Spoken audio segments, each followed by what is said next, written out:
aslında resmi oralarda karşılıklı rızanın olduğu bir şekilde bir yuva, yani devletin çekirdeğini oluşturan... Yarın öbür gün evlatlarımız, yani her zaman önümüzde engel olacak bir şey bu.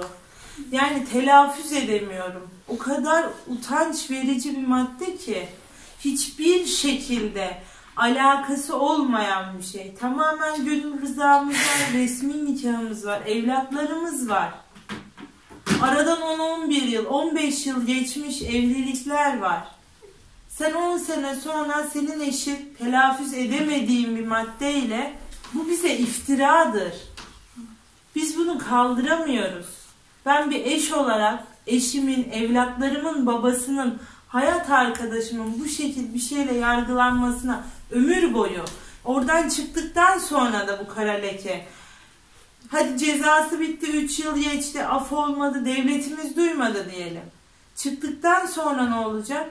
Benim 2 tane kız evladım var.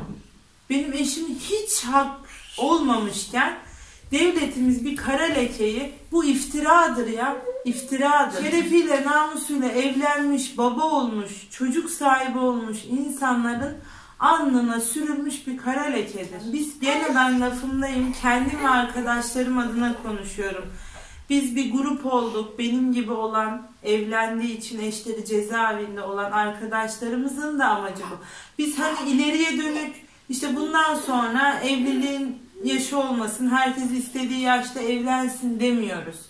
Biz istiyoruz ki geriye dönük, evlenmiş, çoluğu çocuğu olmuş, evliliğin üstünden bir zaman geçmiş, resmi nikahı olmuş binlerce ailenin tek seferlik affedilmesini istiyoruz.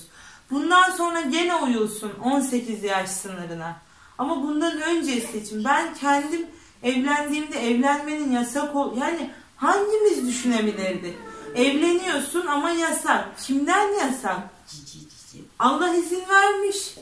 Kimden yasak? Devletten. Tamam, 18 yaşına kadar biliyoruz. Zaten ailelerimizin rızasıyla resmi nikahımız olmuş. Devlet aileyi korur. Yani aileler yıkılmasın, dağılmasın. Aile hem dinimizde hem devletimizde de yani bir değeri olması lazım. Dinimizde yani ki zaten var. Bir suç varsa aileyi kurmak değil, onu yıkmaktır. Evet.